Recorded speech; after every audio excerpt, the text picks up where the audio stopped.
Hello and welcome to Quit Your Crappy Job, Finding Courage for Positive Change.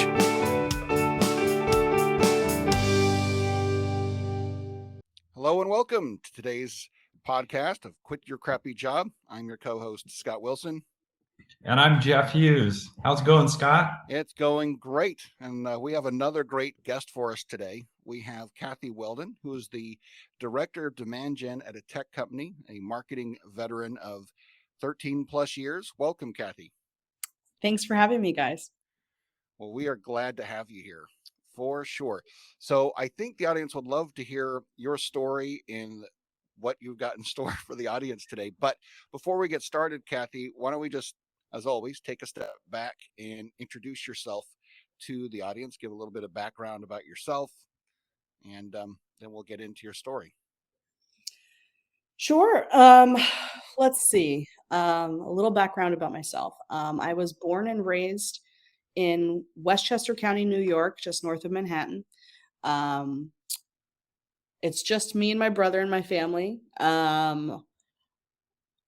Let's see. I'm Portuguese American, so I am first generation. My father lived in Portugal until he was 27. Portuguese was my first language, which is something most people do not know. I had a interesting childhood growing up, divorced parents, really horrible custody battle. My fun fact, my grandfather owned the building in New York that we lived in growing up. And so all of my aunts and uncles and cousins all lived in the same apartment building. So my aunts, uncles, and cousins were felt very much like immediate family. Like we were always all over each other's houses all the time. So we grew up pretty close knit. Let's see. Bounced back and forth a little bit between my mom's house and my dad's house growing up with my brother. And then I eventually moved to Boston for college. I went to Boston University. That is where I met my husband the first day of orientation. Wow. Yeah. Love it at first sight? No, actually. So Okay. he was a few years older than me, and he had a summer job with the orientation office. And so his job was to kind of show new students around campus and help them pick classes. And so I was randomly assigned to his orientation group.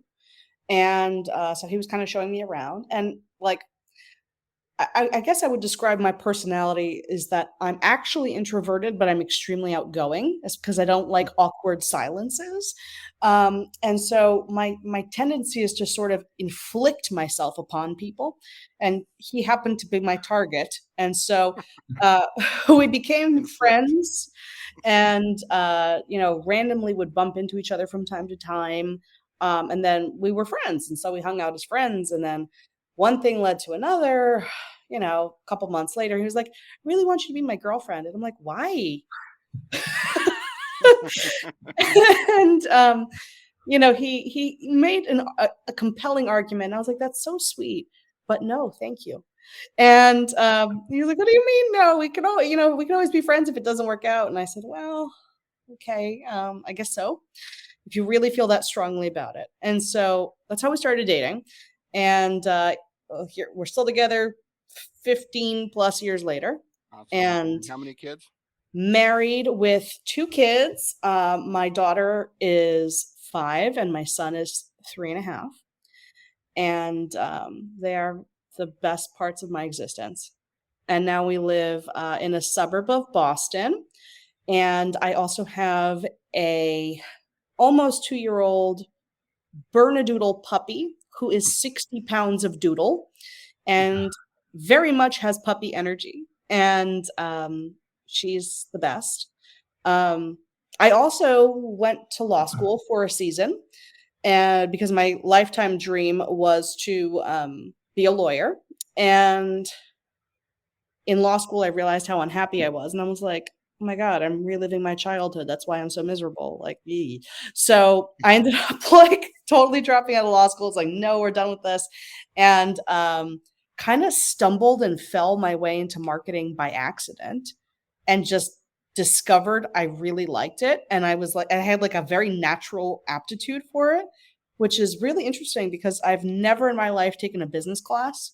I've never in my life taken any academic class toward marketing or business, but it just comes super intuitively to me and naturally to me. And I just kind of stumbled and fell my way into it and never left. Awesome. Yeah.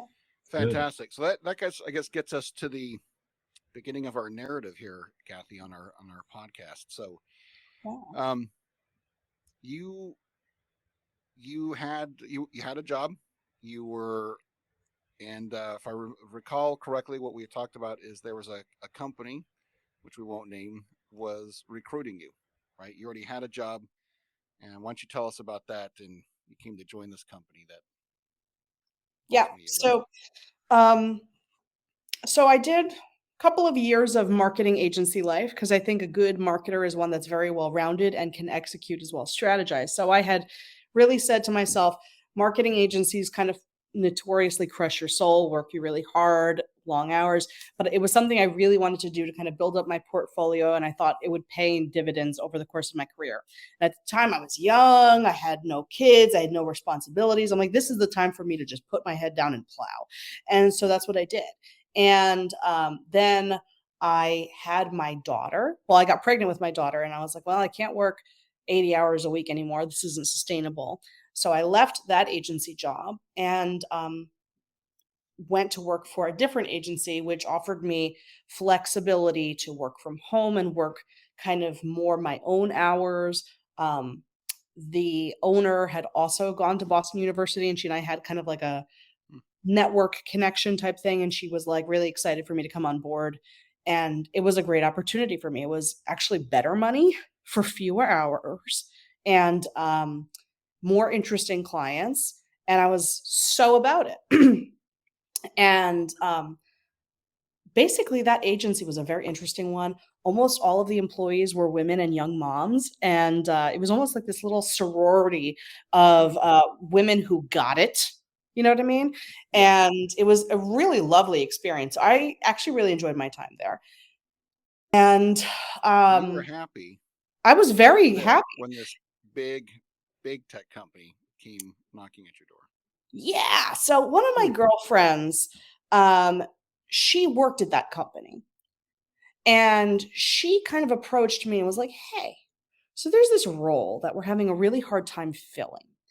And it is like an exact match for your skill set. And I think you should take the interview." And I'm like, "I think you're looking for a referral bonus." And and she was like, "Just take the interview. I'm telling you, like, you're gonna like it." So I was like, "Okay," but I really wasn't looking to change jobs, but I was like, I'll take the interview. Why not?" So I took the interview, and I met the hiring manager, who was also a woman, who was very sharp, very kind-hearted, just a really lovely human being, and we clicked very instantly. The job itself was, like, awesome. It was in-house. I wouldn't be working on multiple clients anymore. It would just be obviously one.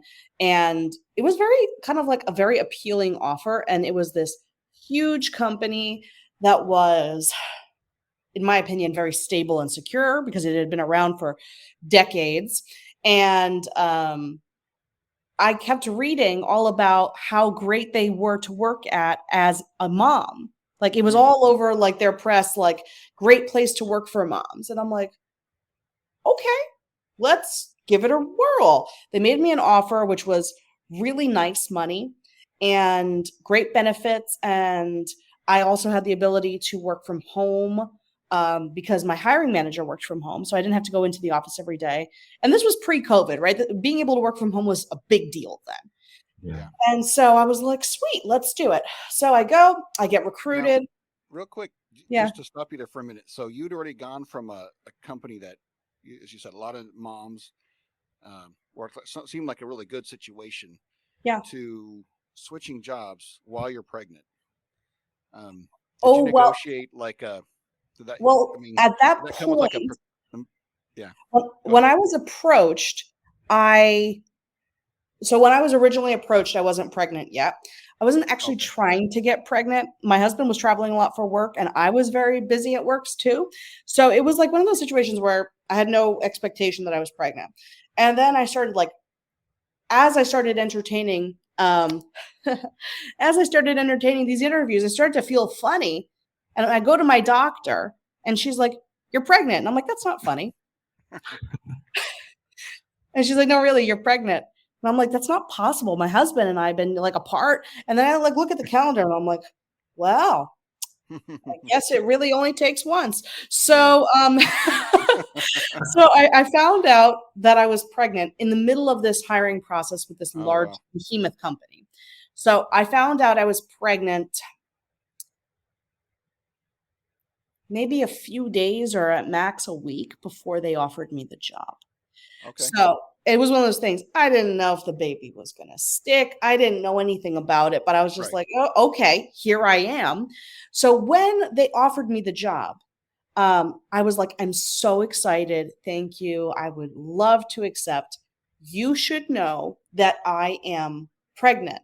And the recruiter was like, congratulations. That's so exciting, which was like everything I had read about the company and how they approached women was like so evident in just the response I got from the recruiter. And so I was like, I want you to understand I am like 5 minutes pregnant. Like I just found out. So I don't know what's going to happen here, but like I do want to make sure that I have the ability to take leave. And so she's like, we're going to circle back with HR. We're going to make sure that you have a maternity benefit because, like, this is, Yeah. you're going to be with us for basically 9 months and blah, blah, blah. And I was like, I was so happy. And that was also what kind of really sealed the deal because, I'm going along fine. Oops, I'm pregnant. Exciting, happy. And then, like, oh, by the way, you're starting a new job. So I had to make Right. sure that this made sense for me to be able to leave. Right. Yeah. So And that great. you would have a maternity benefit, right? Because you're a new employee. So it sounds like Correct. they guaranteed that. Yep. Yep. Yeah. You're golden. Yeah. That's Here, exactly what take the happened. job. So Okay. I had that from in writing from human resources. And most people on our team didn't know I was pregnant for several months actually. And I had kind of forgotten to mention it because we had a very international diverse location team. We had colleagues in Seattle, Atlanta, Massachusetts, France, London, like all over the place. We had colleagues everywhere. So sometimes I would just forget to tell people, honestly. So I'm going to this new company. It's going really well. I'm working. I had to do some travel to a team meeting in London where the whole team got together and was doing strategy. And that's when, at that point, I was starting to show a little bit because this was my second baby. So you get bigger faster. And so over the course of I was there, um, I don't know how it came up, but at some point I was with my colleagues and I was like, oh, I'm not fat. I'm pregnant. And they were like, "Oh, you're pregnant." I'm like, "Yeah, no, I didn't just have a big lunch. I'm pregnant." And so we had like the best team. So many of the people I'm still in touch with today, like really just a genuinely kind team.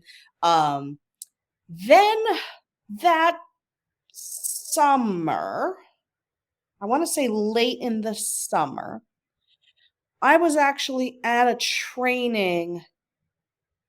I wanna say it was in Seattle, and I wanna say it was with you, Scott, and a whole bunch of SDRs, Yeah. and, like, It was in still Seattle, and it was in the summer. It was June yeah, when the news broke about an acquisition.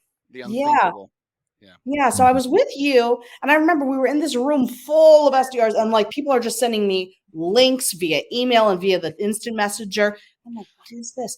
And Yeah. so, it's like, Email. Everything popped up "Company that to afternoon. acquire company," and I'm just like, "Ooh."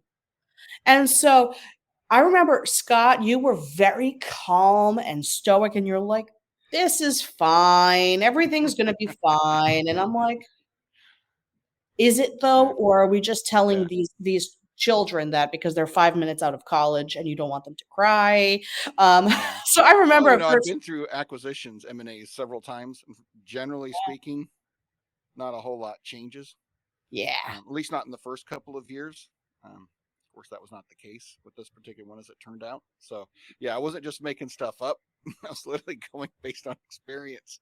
Yeah. And It was it was yeah, so funny.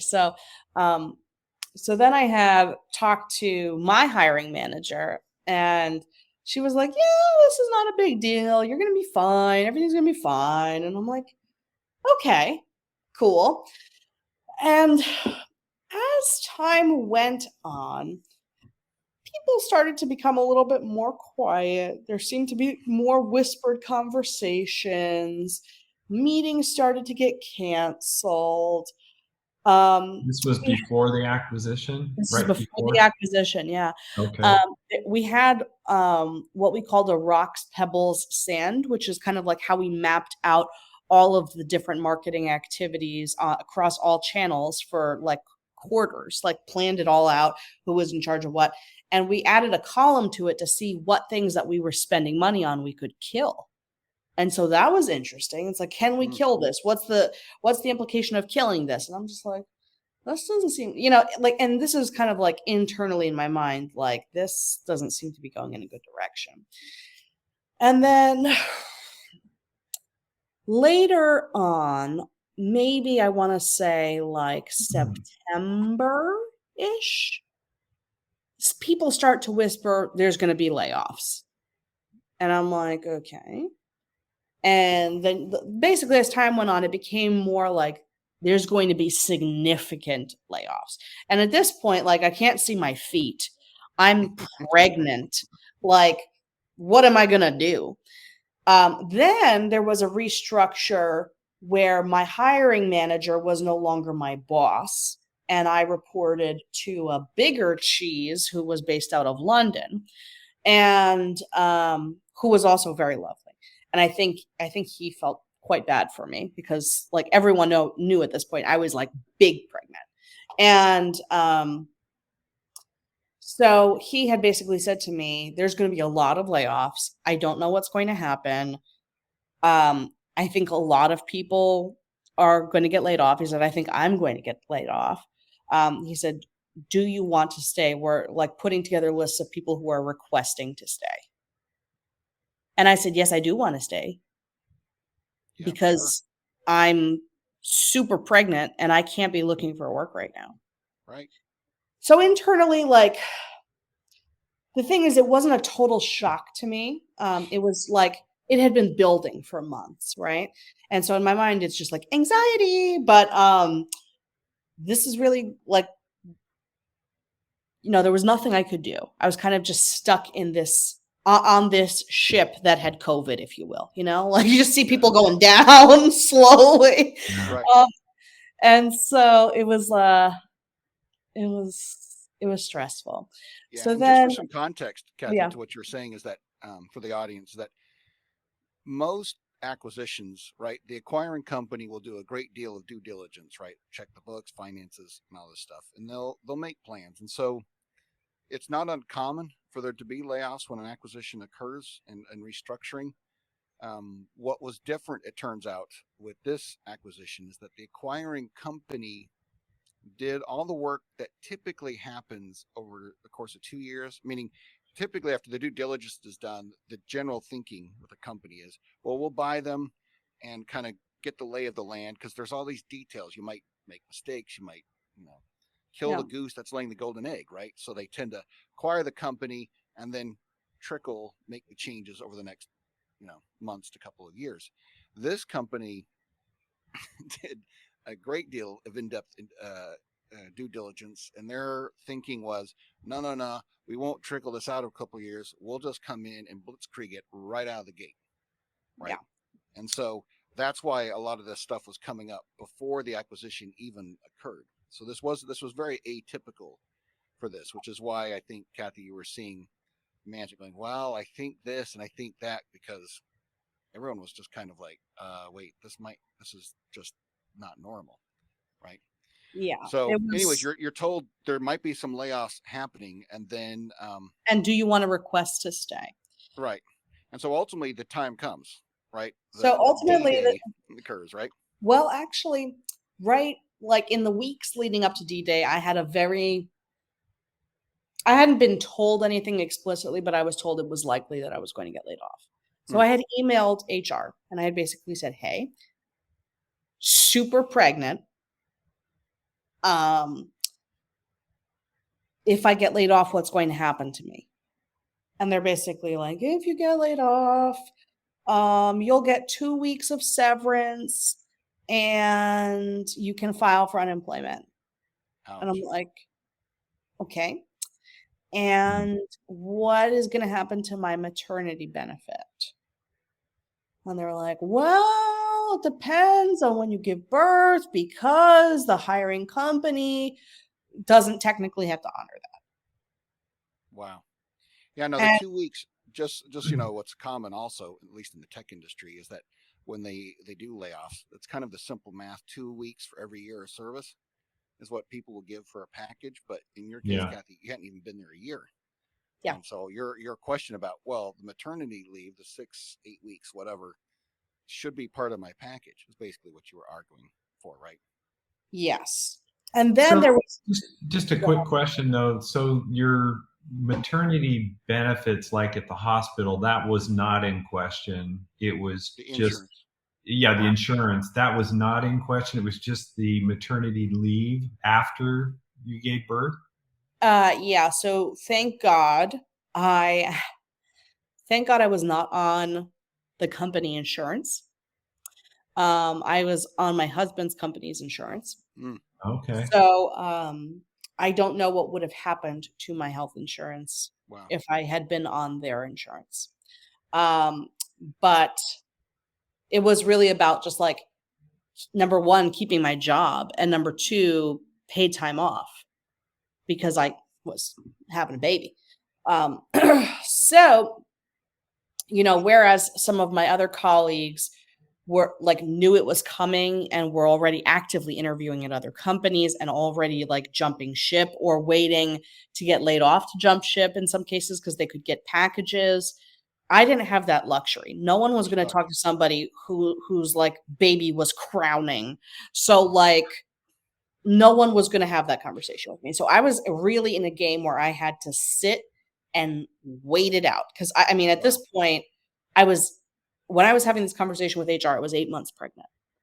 And so there was really nothing I could do at that point. So, so what I did, I waited it out, and then comes the day where they officially lay everybody off. And that day was in the middle of November, and it was around 9 a.m. when I got my email, basically, kindly take a walk. Not a Um, phone call, not a phone call, not a one-on-one, just an email. An email. just an Once email. again, wow, Jeff, this is like the second person I talked to where it's like, Wow. yeah, just an email. Wow. Yeah, there was no phone call. There was no conversation with human resources. It Wow. was an email. And the email didn't even address any of my individual particularities. It was just um, a mass template. You're getting laid off. Here's how you can calculate your severance um, email. Wow. That happened at 9 a.m. So When you say mass layoffs, what kind of numbers are you talking about? um, I mean, in the thousands of Oh, wow. thousands of people were laid off. It was Yeah. Okay. It was I like a double-digit percentage of the company, I believe, got let yes, Wow. go on that November, if I'm remembering I correctly. believe it was around 5,000 people is Oh what I my ended up word. reading later. Um, Okay. so, um, sometimes people, when I tell this story, they ask me, "How did you not sue? You can't fire a pregnant lady." And I'm like, "No, no, no, no, no. When you're one of 5,000, it's not personal and it's not about the pregnancy. So it's totally Yeah. legal." Yeah. So I get this email, 9 9 a.m. 9 o'clock. I start to get flurries of pings from colleagues all over the place. Did you get the email? Did you get the email? And we're all just figuring out what's going on. And some of my colleagues, like I said, had already been interviewing and were just waiting to get laid off so they could take their package and, retile their house. I don't know. But so a lot of people were waiting. So a lot of people were like, yes, I got the email. So long, suckers. And then and then other people who had been actively looking but hadn't found anything else were like, yes, I got the email. I guess guess it's on the hunt for me. And then the only person that I knew who was not getting let go was Scott. And Scott's boss and his small team, there were a few people that I knew.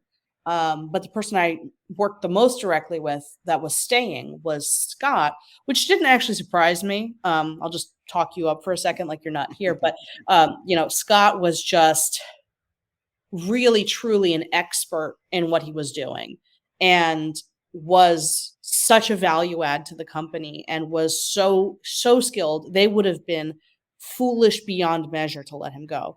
And it was kind of a very common sentiment among the whole team there. Everyone was kind of like, well, Scott's staying. Because there was just no way he wasn't, right? There was no way you would get rid of Scott. It's like the Catholic Church getting rid of the Virgin Mary. It's not going to happen. You need that in your story. Wow. So Scott was staying. Everybody kind of figured. But I was let go. And this was 9 a.m. I'm starting to get the bevy of messages, and everyone was like, Cathy, I'm so sorry. And I think a lot of people felt badly for my particular situation. And some of the team in London was like, what do you mean you're not getting like sick? Because in Europe, the rules were different. Right. So everybody was having different packages given to them. And I got 2 weeks and a boot out the door. And so everyone, like across the company, colleagues all over the place were just in shock that this is what I was dealing with. But that was reality. And so I got laid off. I cried and I told my husband.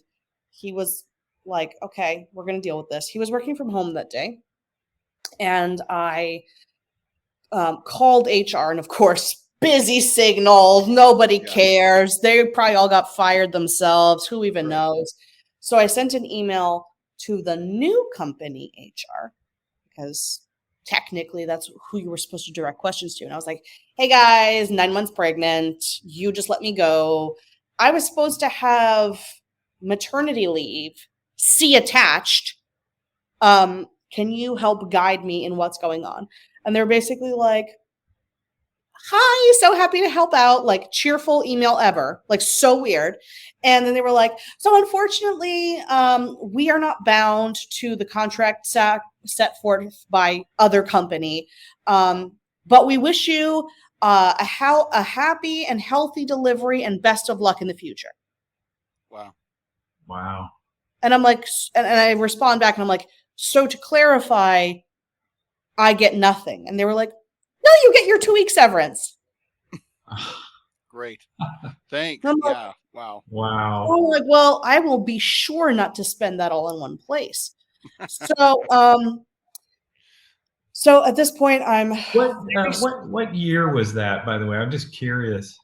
That was 2018.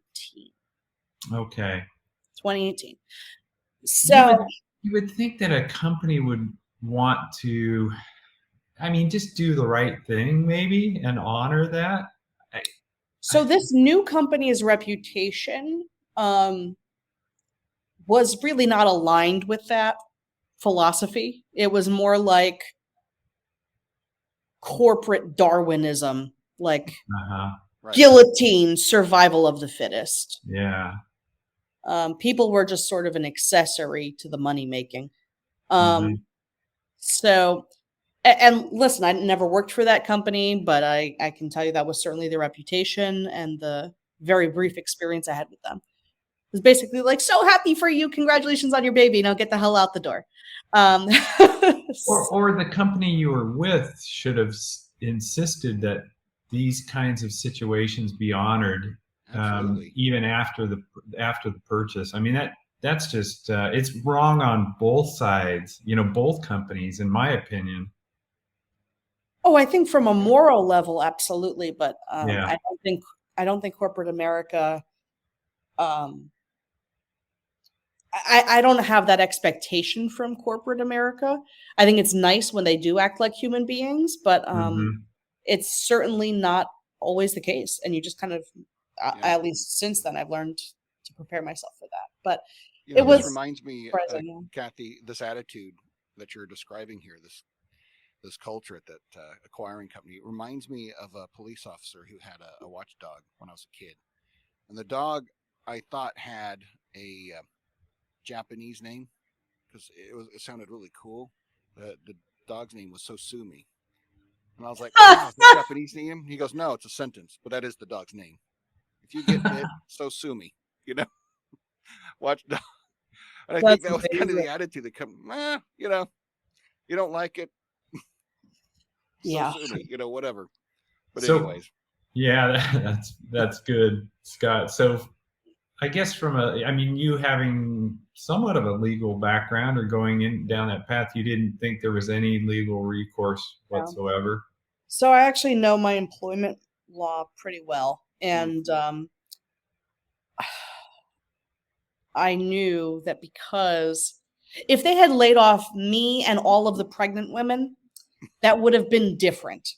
But when you Yeah. lay off 5,000 people of every gender, religion, uh, country, disability, life circumstance, there's no case to be had, Yeah. unfortunately. And so it's one of those things like when you do have a legal background, you can kind of look at things objectively and say, well, this sucks, but there is no legal recourse.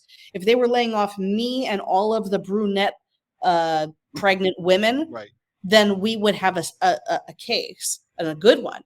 But that was certainly not the experience. That was not the fact pattern. And so, despite the fact that it sucked and it was horrifying that they were doing this from a moral perspective, legally, there was nothing wrong with it.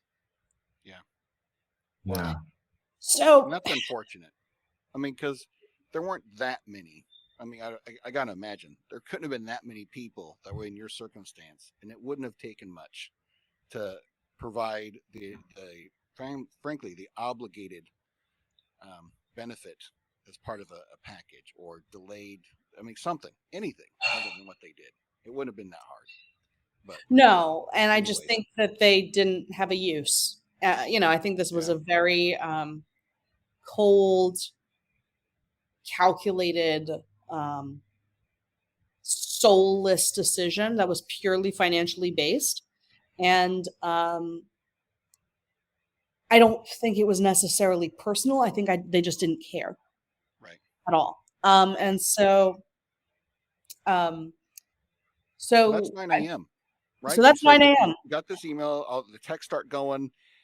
You tell your husband, and you're just kind of like, well, that happened. I guess we got to deal with it. So what happened that morning after you and your husband talked? So after that happened, I get the pings. I finally finished the pings around 11 a.m. I decided I'm going to go down to my kitchen, get myself a glass of water. So we have a water bubbler in my house, and or we did at the time. And I went to get myself a glass of water, and my water broke. Wow. Huh. Well, see, And I mean, Kathy, you're just not about super pregnant.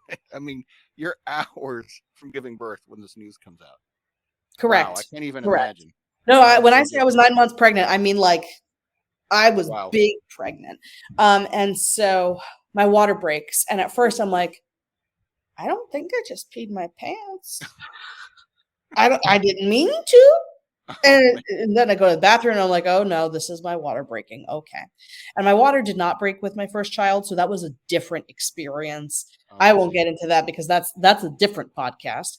But it was one of those things you literally just like take a big, 60-gallon trash bag and tie it around your waist like a toga because it's just coming. It's coming. And you're like, oh Right. shit. So I go up the stairs. I've got this garbage bag around my waist where my husband was working in his office. He looks at me and he's like, You okay? Like, if you lost your mind completely, I know you just lost your job, but Jesus Christ. And I'm like, and so he was on a call. And so I just slipped him a note. And the note said, "My water just broke. Get off the effing phone." And he looks at me and his eyes are like wide, like, "Are you serious?"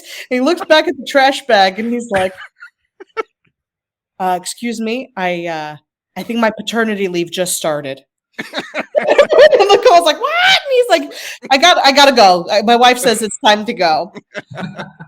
And Oh man. because he was on a call, he had been at his company for 5 years at the time or more, and they all knew me, and they were like, wait, didn't she just get laid off this morning?" And he's like, "Yeah, but I can't talk about that right now. I gotta go." Man. It Um, rains, it pours, right? oh yeah, quite literally.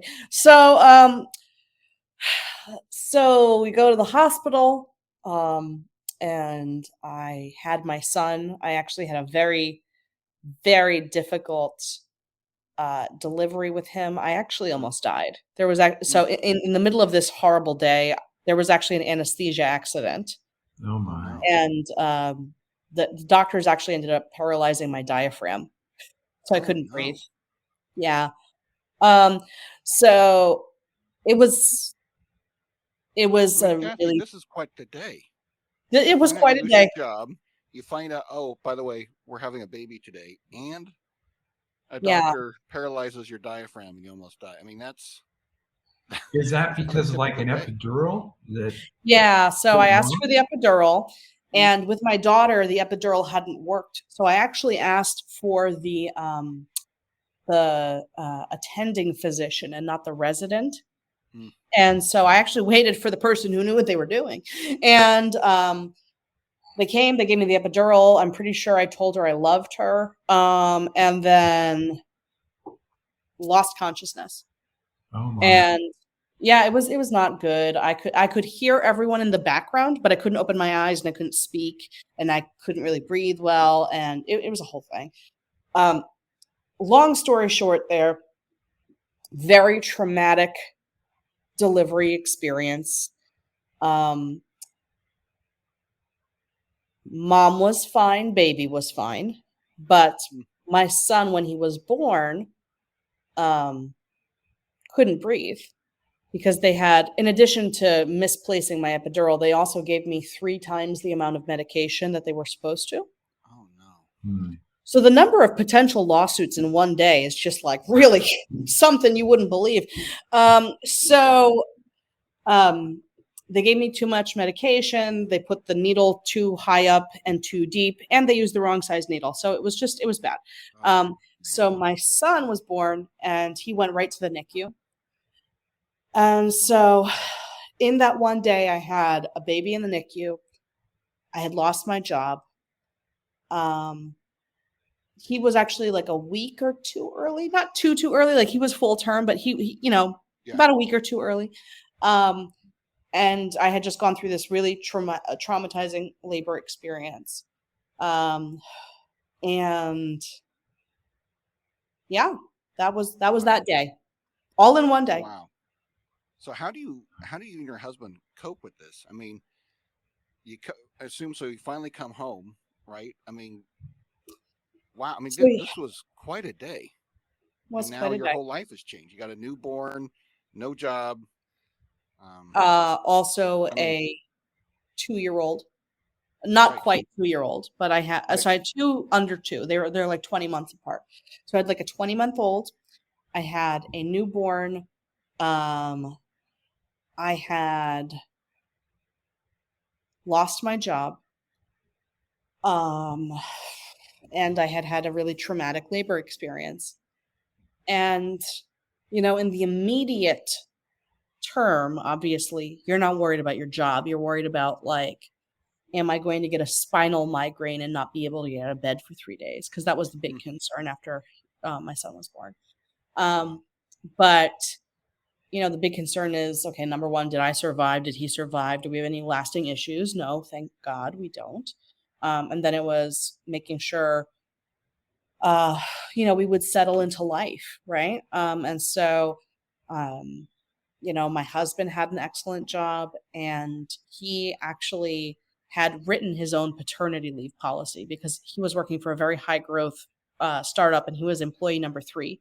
So he Oh, actually had nice. written the paternity leave policy. So he had, I think he had 16 weeks off or something like that, Oh, and wow. so Wow, he had that's quite a bit good. of time. So he was home with me for a season. Wow. And my daughter, we had kept in daycare, um, just to kind of keep her routine normal and have some additional bonding time with the baby. Hmm. And you know, me being me, I'm like, well, I got to get a job. Um, and financially, like, truthfully, it wasn't like an emergency. I didn't like have to get a job to keep paying our mortgage or anything like that. But I've always wanted to be a working mother. Um, Being able to contribute financially to my household is very important to me for like deep seated childhood reasons. And I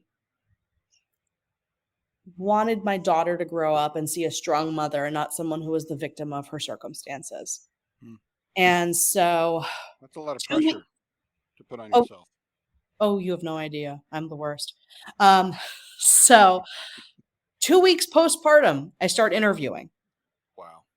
I've got a 2-week-old baby at home, and I update my resume. I get all my ducks in a row in terms of references, and I start submitting resumes, and I start doing calls, and people are like, I hear a baby crying, and I'm like, oh yes, that's my 2-week-old. They're like, say what now?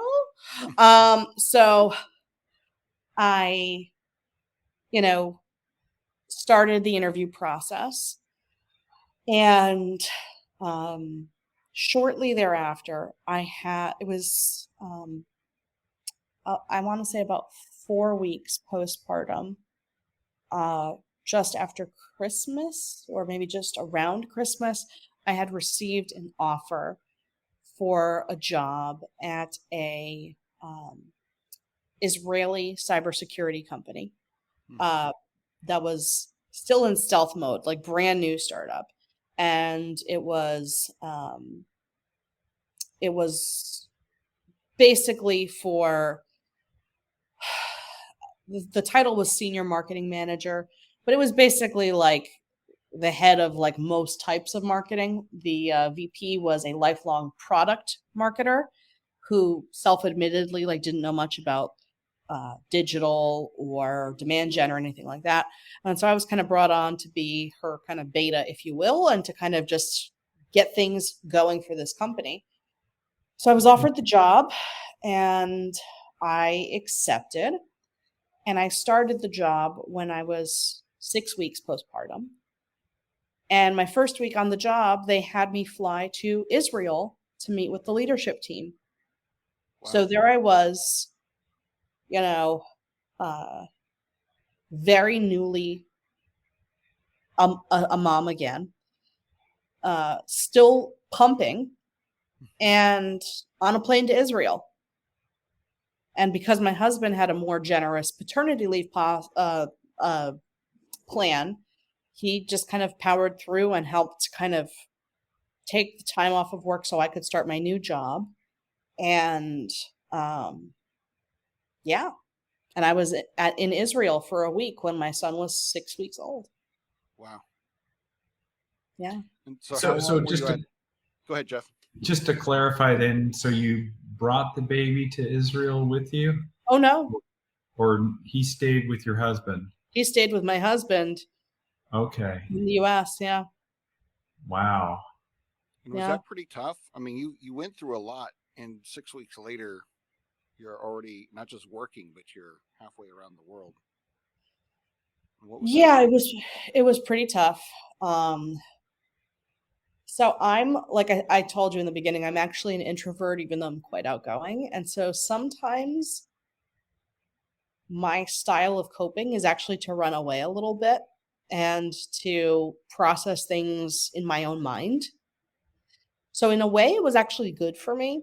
But I was literally like still pumping breast milk, and I missed my baby, and I had my husband sending me pictures every day, and I was 7 hours ahead in time zone, and Mhm.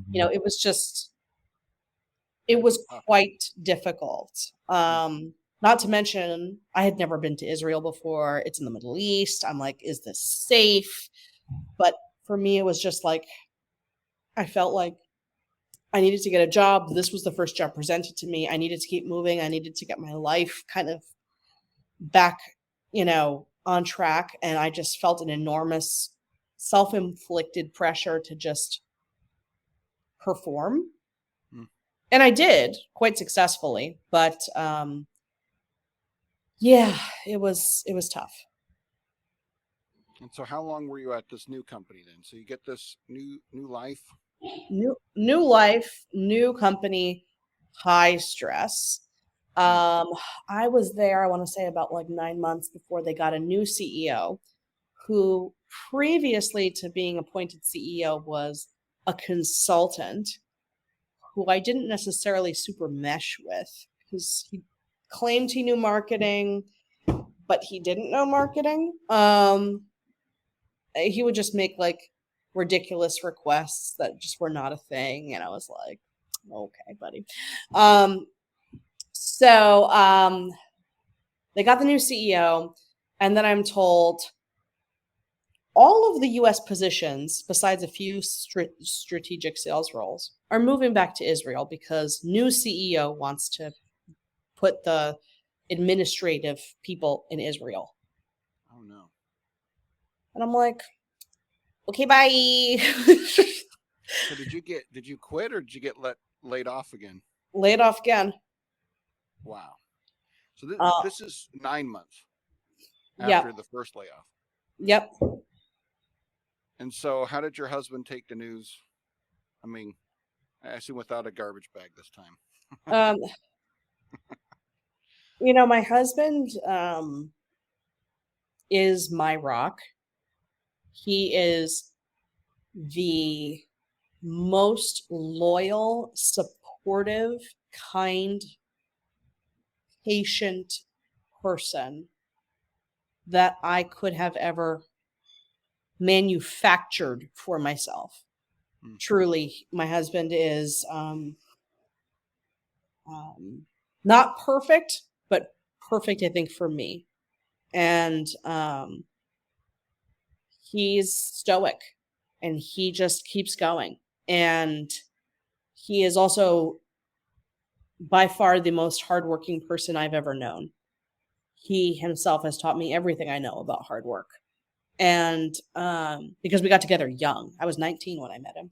So um, he's taught me everything I know about hard work and sacrifice and sometimes putting up with the BS because that you need a job and no one owes you anything. It is your job to get yourself through life as an adult. And so, he always just put one foot in front of the other, and he knew that I was a hard worker too, and I was very like nose to the grindstone. Like every day, um, I submitted my resume. I had a good resume, and I always got significant responses whenever I would submit my resume. Like something like but between like 40 and 50% response to my resume. So I would get a lot of people coming back to me. Um and so he knew I was grinding and working, and he never said a word. He never said, "Oh, I've got to support you because you keep finding these jobs at these Mm. companies that suck." Like he never said any of that. He never thought any of that. There were times where I myself was like, I feel like a failure. Like I want my kids to be proud of me. I don't want them to think I'm a loser who can't keep a job. Because that's what, mean Cathy says in her own mind. And um, he would always, just quiet those things and say, I'm proud of you. You're a hard worker. You're Mm. smart. You're good at what you do. I love you. This is corporate America. This isn't you. And so he just stood by my side through all of it. Took me a few months after that second layoff to find the right role for me. And I ended up at a great company, which was also a pretty large size company, that did, let's say, healthcare tech. And I reported right to the chief consumer officer, who is a lovely human being, very high EQ, very smart, driven, and just very real. And so I had a great job there, and I loved it. And surprise, COVID. Hmm. And then 9 months later, COVID layoff. Wow. So now we're at 3 consecutive corporate layoffs inside of 3 years. And I've got 2 toddlers. Wow. Wow. So how do you now? It sounds like your husband really helped coach you, support you. Um, Aside from that support, which I think you can't underestimate, how did you internally deal with the, as you call it, negative Cathy? That I mean, Um, this is tough. The 18 months, my math is saying about 18 to 2 year. Yeah. But this is a lot to absorb, a lot of change. I mean, change is part of life, right? Yeah. And it's one of those things you can run from it or you can just radically accept. And, every day I wake up in the morning, I look in the mirror, and I don't have the 19-year-old hot body that I had when when I met my husband for the first time. That's part of life, right?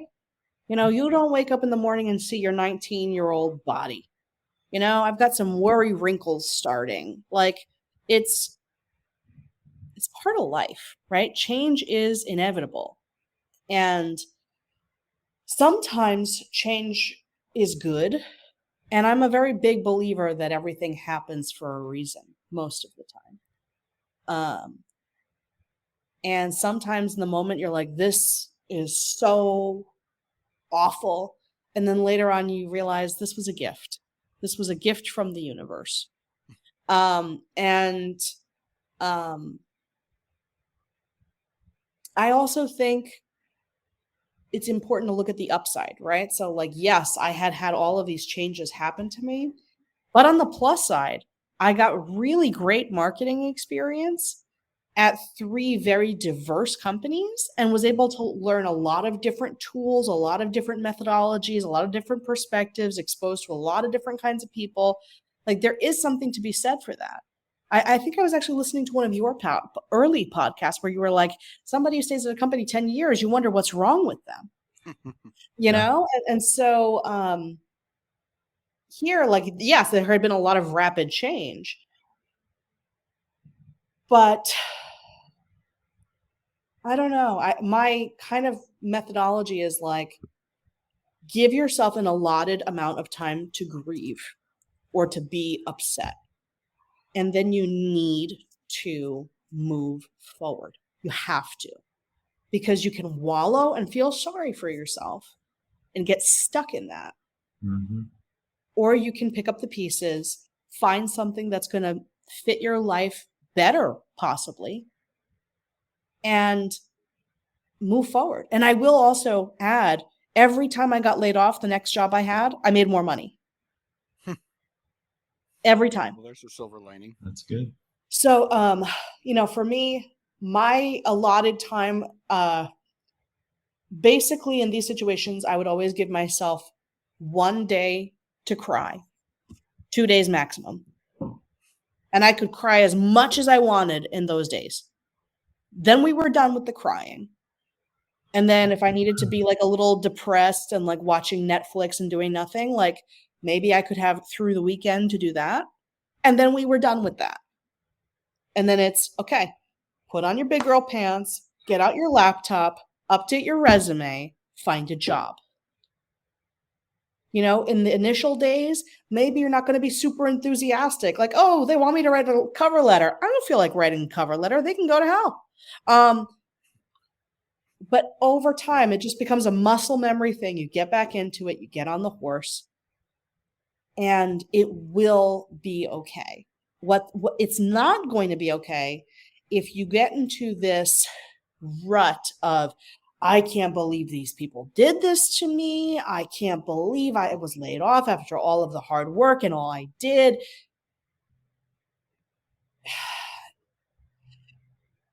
Your coworkers and your company, no matter how great a relationship you think you have with them while you're working there, they're not your family. Like, they're your coworkers. This is a business relationship. And the measure of whether they become friends is, I think, do you stay in touch after? Mm-hmm. Do you keep in touch after? Do you send each other Christmas cards? Do you whatever? Like, that, I think, is the measure of, like, did you actually bridge and become friends? But while you're there, like, you guys are forced to be together, right? These aren't your friends. And and that's a lesson I had to learn really hard, because the first time I was laid off, well, actually, so to go back, when I had my daughter, I was at that agency working 80 hours a week. And they didn't believe that I was going to come back.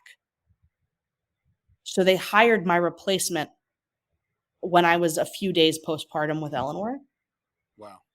And then when I told them, oh no, I'm coming back, I'm excited to come back, they encouraged me not to come back. And so that was when I had the other agency knocking on my door anyway, that was all women. And I was like, well, screw you guys, I'm not coming back. Right. But when they had originally, I had been with that company for years.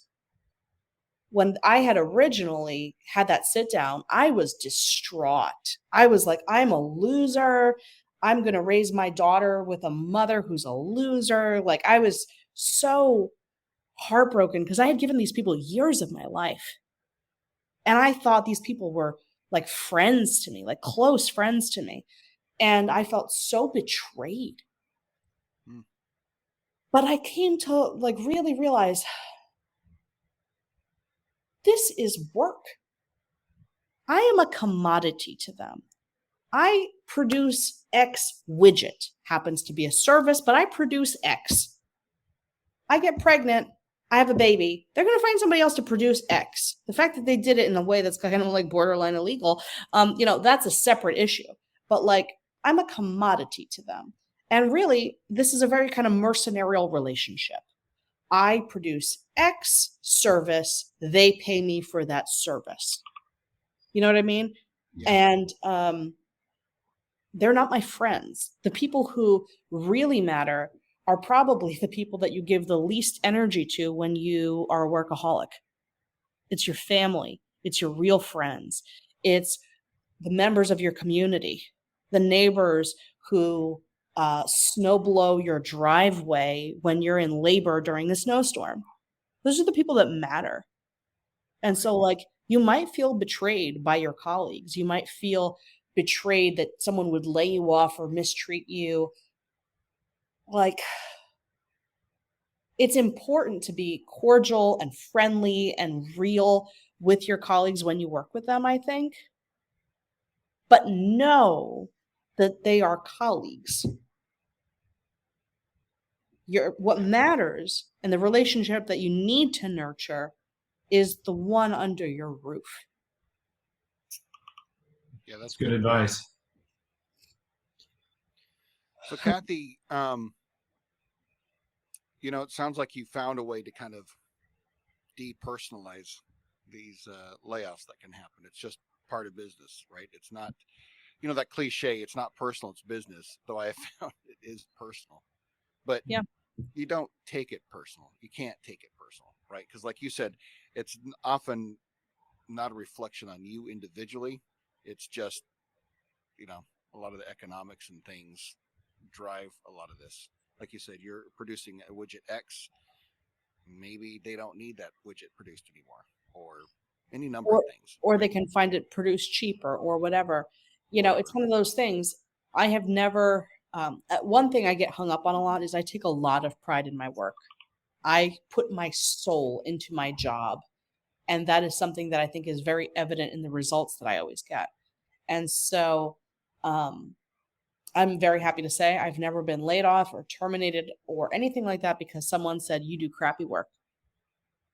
It's never happened to me. Right. And that's something that I find great pride in, that I do good work. And people who know me know I do good work.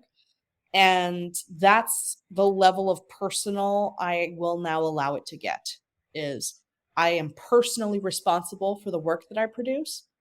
And I am personally responsible for treating people professionally. And I will do that.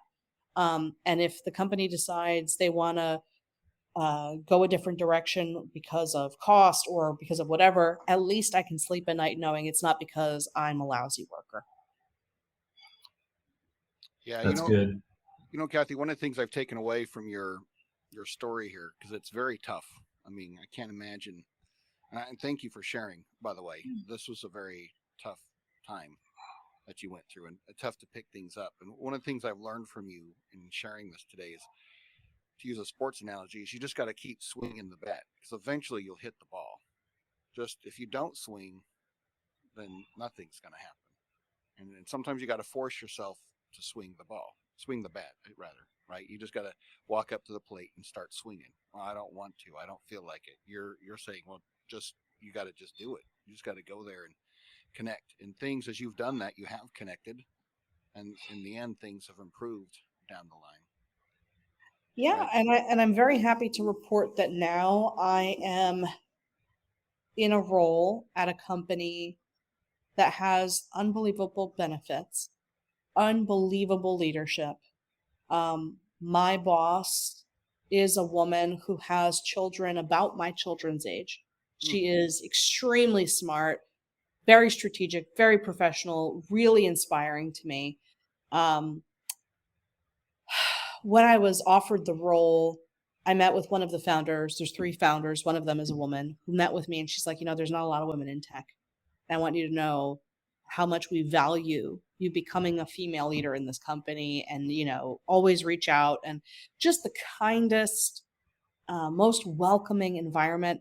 And I have several direct reports now, and I have all of the resources I need to do my job from a staffing and outsourcing and financial perspective, which is pretty unheard of in marketing. Everybody wants you to go out into the woods with 2 sticks and catch a bear. Isn't that true? In marketing, everyone's like, do more with less and just make it work. Yeah. Like, you don't need money. You don't need people. Just do it. Yeah, it's fine. And then when you do it, they're like, see, that was easy. Now to go do more. And meanwhile, you've literally just lit a candle because you're like, Ave Maria, I just got this done with nothing. How did that happen? And so I'm at a really amazing company, and I am actually happier than I've been. And I'm so well compensated that it still surprises me that anyone would think my time is worth this much money. Good for you. And awesome. I'm really, really, really happy. And who knows, 6 months down the line, a year down the line, something could happen. The company could get acquired. The company could whatever. But either way, I know what skills I have. I know the value of those skills. I know that I've got a great network of people who I think the world of and who think the world of me. I will bounce back no matter what happens. It's important to know what your worth is. And it's important to know, sometimes it just doesn't work out, and it's not anybody's fault. Right. Sometimes it doesn't work out because people suck. Sometimes, it's okay. Yeah. Own your feelings, mourn your loss, and then move on. because better things await if you look for them. If you wallow and get depressed and think, oh, this is because I'm not good at whatever. If you get yourself into that headspace, it's easy to like physically feel and make yourself small so that your next thing isn't better, or so that you just think, oh, I'm not capable of better. Like, even if you really royally screwed up and did something like horrible and got yourself fired, you can still bounce back. Like, people make mistakes. People do stupid things sometimes. It like, I'm just a big believer in like, get up every morning, do your best, own your feelings, give yourself an allotted amount of time to grieve when things go wrong, and then move forward. Because life doesn't owe you anything. Your government doesn't owe you anything. Your neighbors don't owe you anything. It's not up to them to make good choices to fix your bad ones. It's up to you to have personal development and growth and get yourself through the bumps and hurdles of life. It's excellent advice. Yeah. Again, You have given us some real gems of advice here today. So I appreciate the candor and the frankness. It's been great. yeah, Candor and thank you, frankness is my strong suit. Well, perfect, Cathy. We want to thank you for your time sharing the story. You have told us off camera you got plenty of other stories, so we'll have to maybe have you back to share some of these other stories. Like I said, they're totally different topics, but anyways, thank you very much for joining us on the podcast today, Cathy. Really appreciate it. It was really a pleasure talking to you guys, and maybe we'll do it again sometime. Perfect. Absolutely. Just fine. All right. Hey, and as always, you can find us and listen to us wherever you listen to podcasts: Spotify, Apple, Google. Obviously, come visit us on quityourcrappyjob.com, or you can follow us on Twitter at quitcrappyjob. And with that, we'll just say farewell. Have a great afternoon. Thank you. Thanks, guys. Thank you. Thank you for joining us today. Listen to us wherever you listen to your podcast. Follow us on Twitter at quitcrappyjob. Find us on YouTube at quityourcrappyjob. Contact us at quityourcrappyjob@gmail.com. Music is provided by Kelton Levitt. He can be reached at kelton.levitt@gmail.com.